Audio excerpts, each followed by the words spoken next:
Captain Jake Morrison stared at the empty space outside his ship's bridge window. Stars scattered across the darkness like tiny diamonds on black cloth. He had been looking at the same view for 3 weeks now. The patrol route through the Kepler nebula was quiet. Too quiet.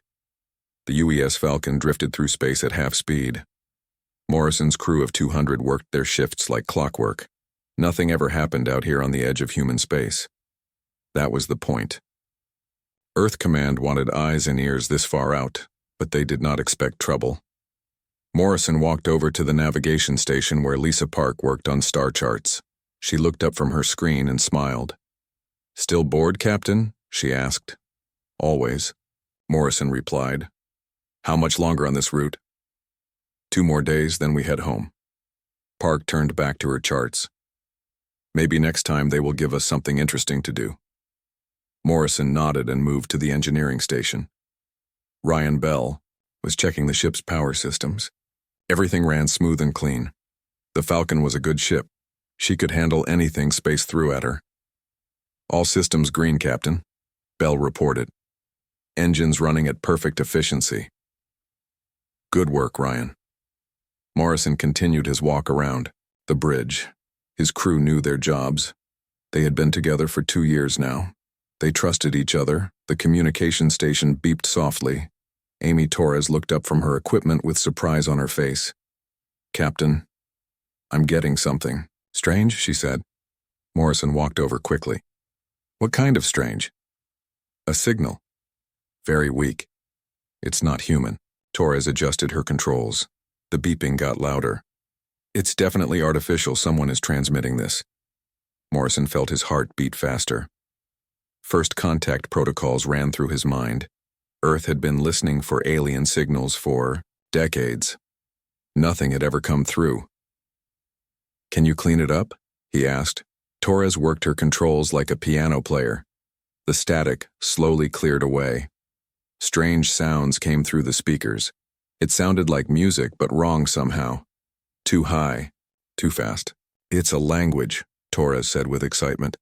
"The computer is working on translation now." The bridge crew gathered around the communication station.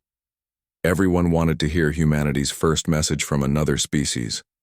The computer worked. For 10 minutes.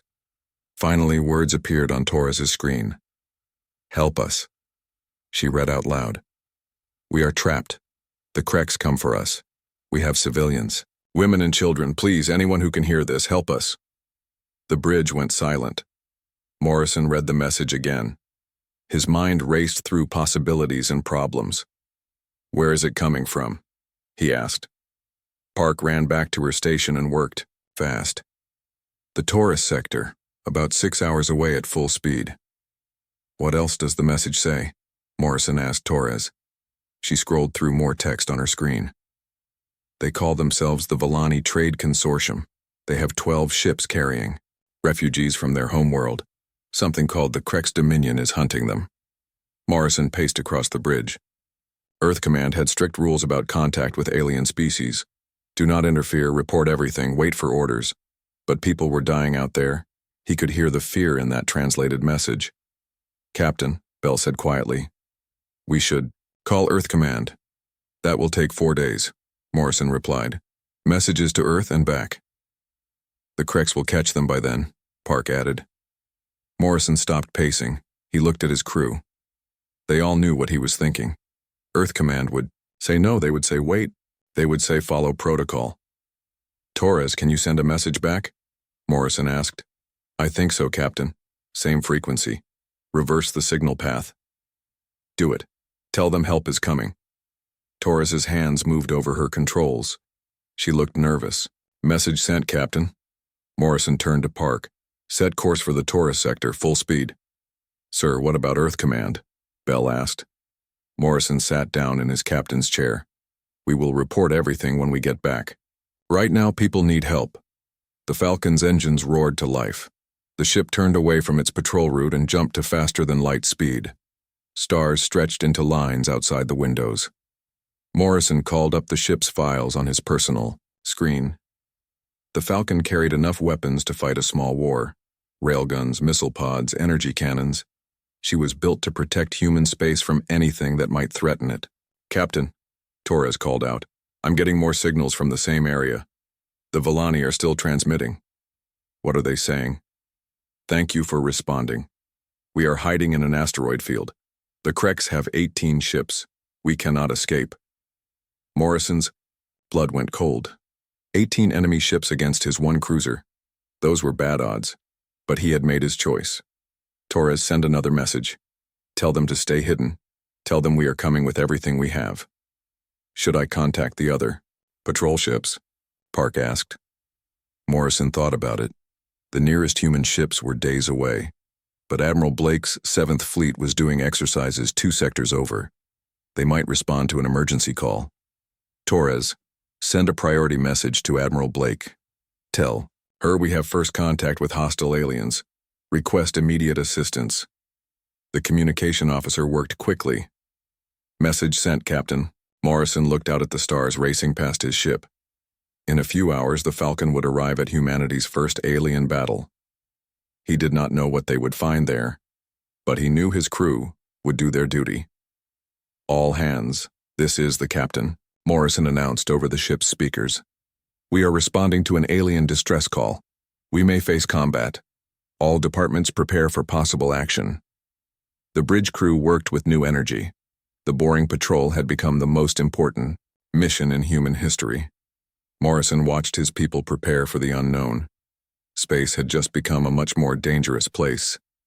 The UES Falcon dropped out of faster-than-light speed at the edge of the Taurus sector. Captain Morrison stood on his bridge looking at the sensor displays. What he saw made his stomach turn cold. "Report," he ordered. Navigator Lisa Park worked quickly at her station.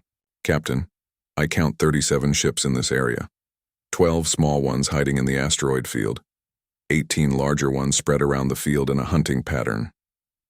"The small ones are the Villani," said Intelligence Officer Kate Lewis. She had come to the bridge when they arrived. "The big ones must be the Kreks." Morrison studied the tactical display. The Krek ships moved like wolves around a flock of sheep. They were not attacking yet. They were playing with their prey. "Torres, any more messages from the Villani?" Morrison asked. Communications Officer Amy Torres listened to her equipment. "Yes, sir. They say the Kreks are demanding surrender. The Kreks want to take all the civilians as slaves." "Slaves," Morrison repeated. The word made him angry. Humans had fought wars to end slavery on Earth. Now they found it happening in space. "Kate, what can you tell me about those Krek ships?" Morrison asked. Lewis pulled up data on her screen. "They are bigger than us, Captain. Each one is about twice the size. For the Falcon, I can see energy weapons and some kind of shield system." Tactical Officer Ben Carter joined the conversation. "Captain, I ran some numbers. 18 ships against one is not good odds, even if we are better fighters." Morrison nodded. He had hoped the enemy would be smaller or weaker, but hope was not a battle plan. "Torres, send a message to Admiral Blake. Tell her we need the 7th Fleet here right now. Emergency priority." "Already working on it, Captain," Torres replied. Admiral Blake responded to our first message. "She is bringing 4 cruisers, 6 destroyers, and 2 assault carriers. They will be here in 14 hours. Morrison felt some relief. Admiral Susan Blake was one of the best fleet commanders in human space. Her ships could fight anything. 14 hours, Morrison said. Can the Villani hold out that long? Torres listened to more alien transmissions. The Krek's commander is getting impatient. He wants the Villani to surrender in the next 6 hours. Then we buy them time, Morrison decided. Carter, can we make the Kreks think twice about attacking? Carter studied the tactical display. Maybe, Captain. If we position ourselves between the Kreks and the asteroids, they might stop to figure out who we are. Do it. The Falcon moved slowly toward the asteroid field. Morrison watched the Kreks, ships on his sensors. Several of them changed course to look at the human cruiser. They are scanning us, Lewis reported. Very thorough scans. They want to know what we are. Let them look, Morrison said. Maybe they will be curious enough to wait. Hours passed slowly. The Falcon held position at the edge of the asteroid field. The Krek ships maintained their distance but did not attack. Both sides seemed to be waiting for something. "Captain," Torres said, "I am getting transmissions from inside the asteroid field. The Villani want to know who we are. Tell them we are humans from Earth. Tell them we came to help." Torres worked for several minutes. "The Villani are very grateful, Captain. They say no one has ever helped them before. They want to send us some information about the Kreks." "Accept it." New data appeared on the bridge screens. Lewis studied it carefully. "This is very useful, Captain. The Villani have been watching the Kreks for years. They know how these ships fight." "What do they tell us?" Morrison asked. Lewis read through the alien data. "The Kreks rely on energy shields and plasma weapons. They are used to fighting species, with simple technology. Most alien races use basic lasers and chemical rockets." Carter looked interested. "What about our weapons?" "The Villani do not understand our technology," Lewis continued. "They have never seen kinetic weapons like our railguns. They do not know what solid projectiles can do." Morrison smiled for the first time in hours. Human weapons were different from anything else in the galaxy. Earth's long history of warfare had taught humans to build guns that threw metal at incredible speeds, simple, effective, and deadly. "The Kreks have never fought anyone like us," Carter realized. "Exactly," Morrison agreed. "Their shields are designed to stop energy weapons. They might not work against solid projectiles." More hours passed. The tension on the bridge grew thicker. Every few minutes, Torres reported new threats from the Kreks commander. The alien wanted the Villani to surrender immediately. "Captain," Lewis said suddenly, "the Kreks are moving. 4 ships are heading toward the asteroid field." Morrison watched the tactical display. 4 Krek ships broke formation and moved toward the hiding Villani. The rest of the fleet stayed back and watched. "They are testing us," Morrison realized. "They want to see what we will do." "Orders, Captain?" Carter asked. Morrison thought quickly. Admiral Blake would arrive in 8 more hours, but the Villani might not last that long. The Kreks were tired of waiting. "Charge all weapons," Morrison ordered. "Raise shields. Prepare for combat." "Sir, 4 against 1, Bell warned from his engineering station. "Then we better make it count," Morrison replied. "Torres, record a message for Admiral Blake. Tell her we engaged the enemy to protect civilian refugees. Tell her we did what humans do."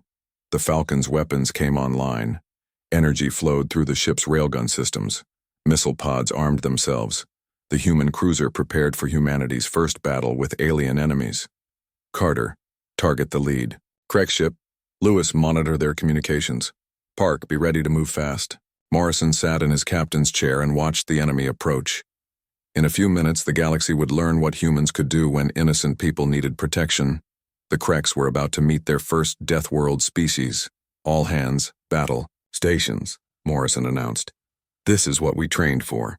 The 4 Krek ships moved closer to the UES Falcon like hungry sharks. Captain Morrison watched them approach on his tactical display. Each alien ship was twice the size of his cruiser. Their hulls glowed with some kind of energy field. "Distance. Closing," reported Navigator Lisa Park. "They will be in weapons range in 2 minutes." Morrison stood up from his captain's chair. "Torres, any communication from the Kreks?" "They are demanding we move away, Captain," Amy Torres replied. "They say this is not our business." "Tell them it is our business now," Morrison ordered. "Tell them to leave the civilians alone." Torres sent the message. A few seconds later, angry alien voices came through the speakers. The computer translated their words. "They say we are just one small ship," Torres reported. "They think we are stupid to challenge them." Morrison smiled grimly. "They are about to learn something new. Carter, are weapons ready?"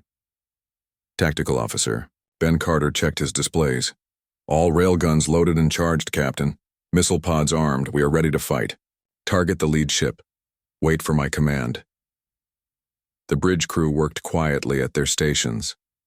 Everyone knew this was the most important moment in human history. First contact with aliens would happen through combat, not peaceful meetings. 15 seconds to weapons range, Park announced. Morrison counted down in his head.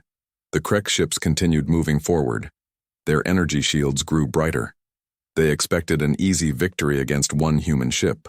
Fire, Morrison commanded. The Falcon's railguns spoke with thunder. 6 metal projectiles shot out at incredible speed.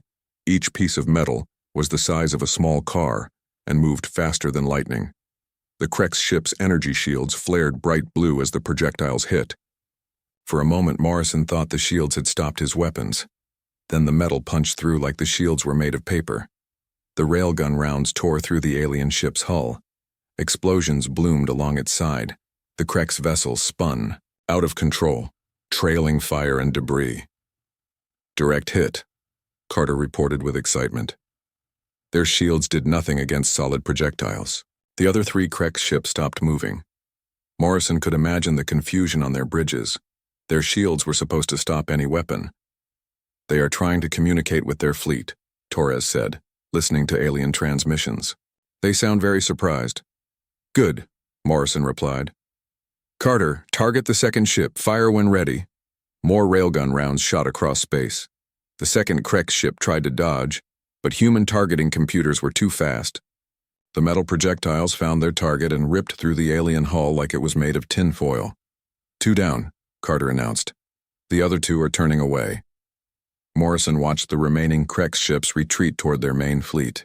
They had learned that human weapons were different and deadly. Captain, Intelligence Officer Kate Lewis called out. The main Krek's fleet is reacting. They are forming up for attack. Morrison looked at the tactical display. All 18 remaining. Krek ships were moving toward the Falcon. Their retreat was over. Now they were angry. Torres, message to Admiral Blake. Tell her we engaged the enemy successfully. Tell her to hurry. Message sent, Captain. The main Krek's fleet approached slowly and carefully. They had seen what human weapons could do. They would not make the same mistake twice. Captain, Lewis said. I am monitoring Krek's communications. They are calling us metal throwers and solid weapon users. They have never seen technology like ours. Morrison nodded. Human history was full of war and conflict. Every generation had built better weapons than the last. Railguns were just the latest step in thousands of years of military development. They are spreading out, Carter observed, trying to attack from multiple directions. Can we handle 18 ships? Morrison asked. Carter ran quick calculations. Not for long. Captain, we can hurt them, but they have too many guns. Morrison made his decision. Park, take us into the asteroid field. We will use the rocks for cover. The Falcon moved quickly between the floating mountains of stone and metal. The Krek's fleet followed, but they had to be careful not to crash into the asteroids. The Volani ships are nearby, Park reported. They are hiding deeper in the field. Morrison could see the refugee ships on his sensors. 12 small vessels packed with innocent families, men, women, and children who just wanted to live in peace. The Kreks are using the Volani as shields, Lewis announced with disgust. They are moving civilian ships between themselves and us. Morrison felt anger burn in his chest. Using civilians as human shields was the worst kind of cowardice. It went against everything humans believed about honorable combat. Torres, open a channel to the entire Krek's fleet, Morrison ordered. Channel open, Captain. Morrison spoke slowly and clearly. This is Captain Morrison of the human ship Falcon. You have used innocent civilians as shields. This is a war crime. We will show you no mercy. He turned to Carter. Weapons free. Target any Krek ship with clear shots. Avoid hitting the civilians. The Falcon's guns opened up with everything they had. Railguns fired continuously. Missiles streaked through space toward alien targets. The human ship moved between asteroids like a dancer, always finding new angles of attack. Krek's plasma weapons fired back, but their energy beams could not penetrate the Falcon's armor as easily, as human projectiles cut through alien hulls. The battle became a deadly game of hide-and-seek among the floating rocks. 3 more Krek ships disabled, Carter reported. But they are getting smarter. They are learning our tactics. Morrison knew the fight could not last much longer. His ship was tough, but not tough enough to face 15 enemies forever. They needed Admiral Blake's fleet to arrive soon. "Captain," Torres called out urgently. "New contacts on sensors, big ones, moving fast." Morrison looked at the display and smiled. 4 human cruisers dropped out of faster-than-light speed at the edge of the asteroid field. Admiral Blake had arrived with the cavalry. "The real fight starts now," Morrison said. Admiral Susan Blake's voice came through the UES Falcon's communication system like the sound of hope itself. "Morrison, this is Blake. We are here to help. What is your situation?" Captain Morrison looked at his tactical display. 5 human ships now faced 15 Krex vessels among the asteroids. The odds had changed, but the battle was far from over. "Admiral, the Krex are using civilian refugees as shields. We need to be careful with our fire." "Understood," Blake replied. "All ships, this is Admiral Blake. Weapons free on any clear targets. Protect the civilians at all costs."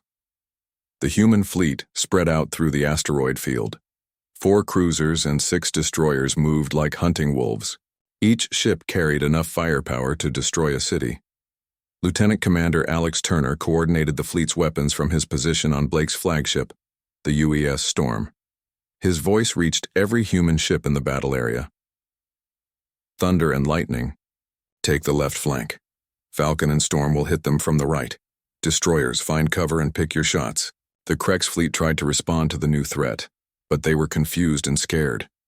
Their weapons had been designed to fight species that used simple energy guns. Human kinetic weapons cut through their defenses like knives through butter. Morrison watched as the UES Thunder opened fire on 3 Krex ships at once. Metal projectiles from the cruiser's railguns punched holes completely through the alien vessels. 1 Krex ship exploded in a ball of fire. The other 2 drifted helplessly with their engines destroyed. "Captain," Intelligence Officer Kate Lewis reported, "I am picking up panic in the Krex communications. They are calling us something that translates as impossible killers." Morrison smiled grimly. The aliens were learning what humans could do when they got angry. Engineer Paula Grant had been working to decode more Krex transmissions. She looked up from her station with wide eyes. "Captain, you need to hear this. The Krex are talking about something called Deathworlders." "What does that mean?" Morrison asked. Grant read from her screen.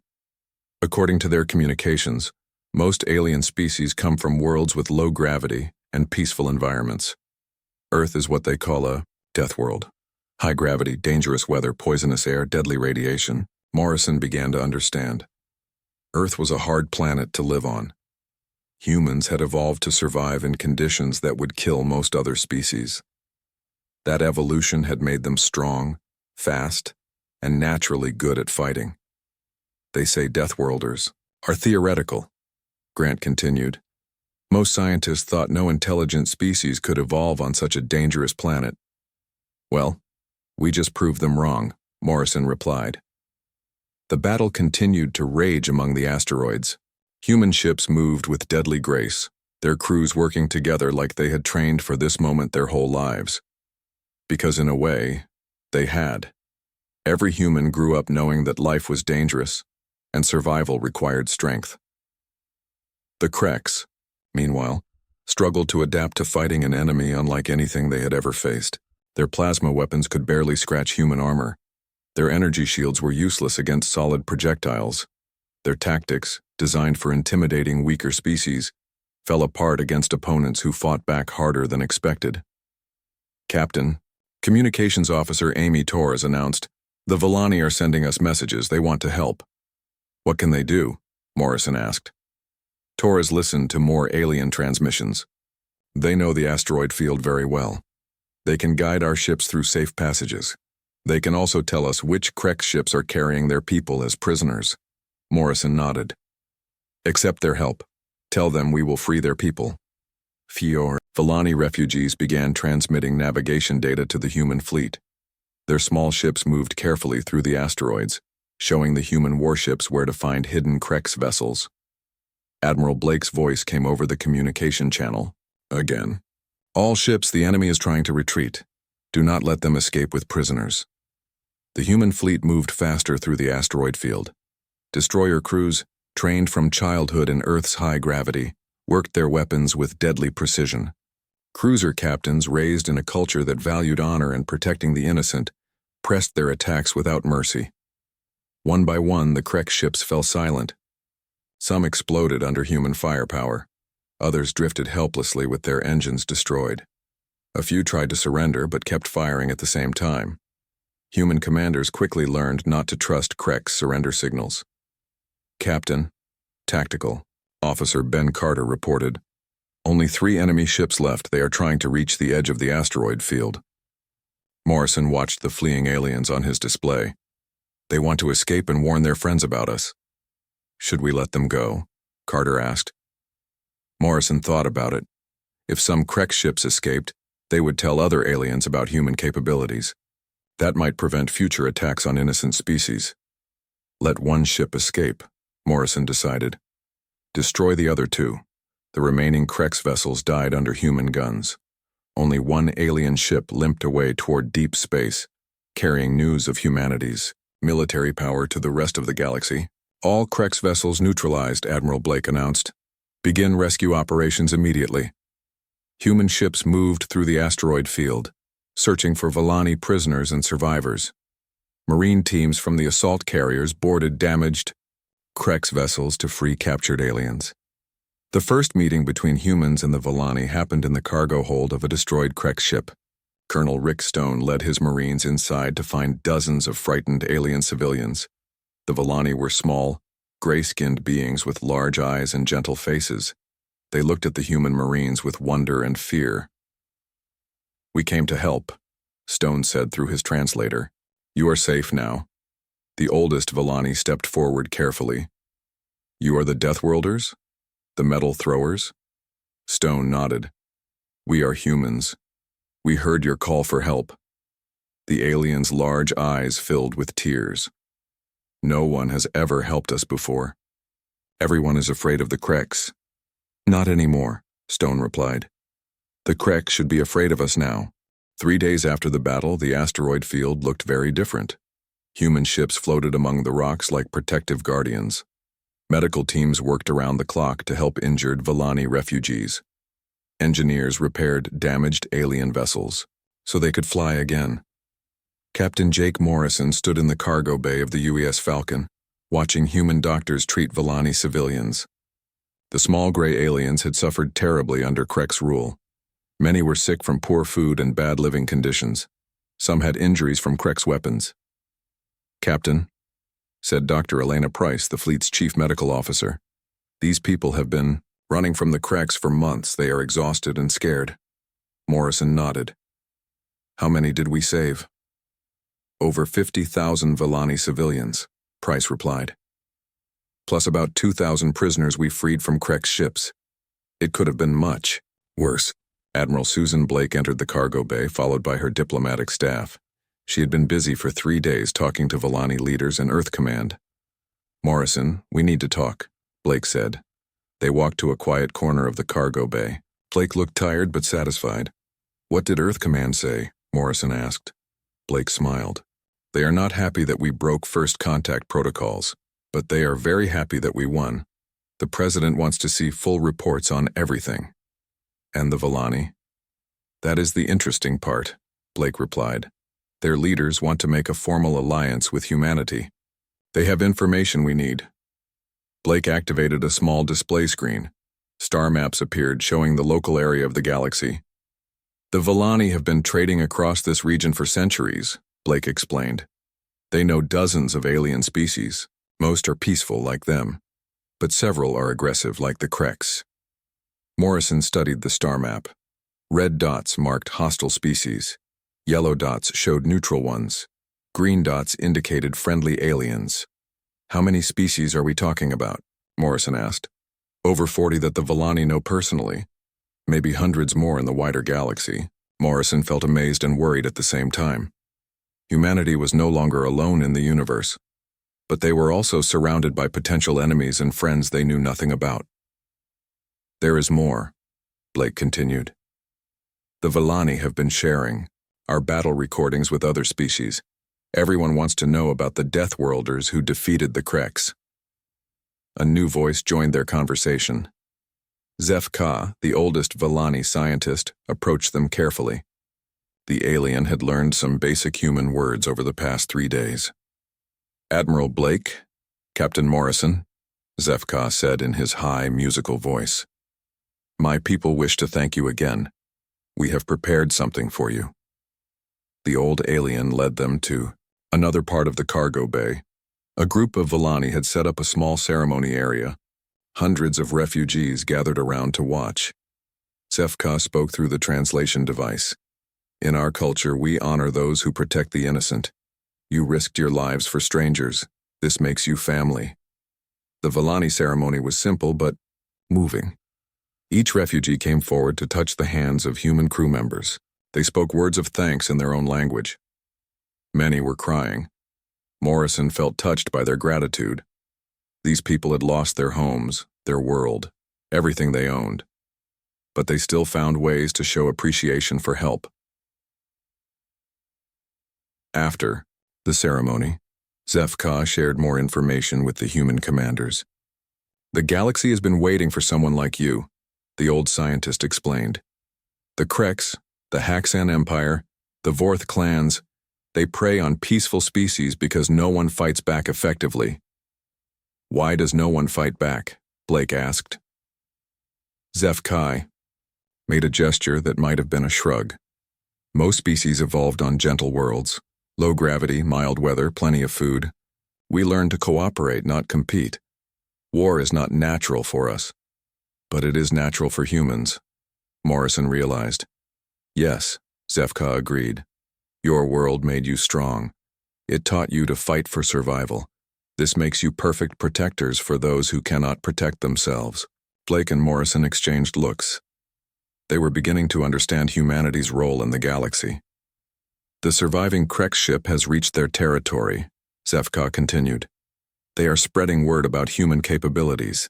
Some species are scared. Others are hopeful." "What do you mean?" Blake asked.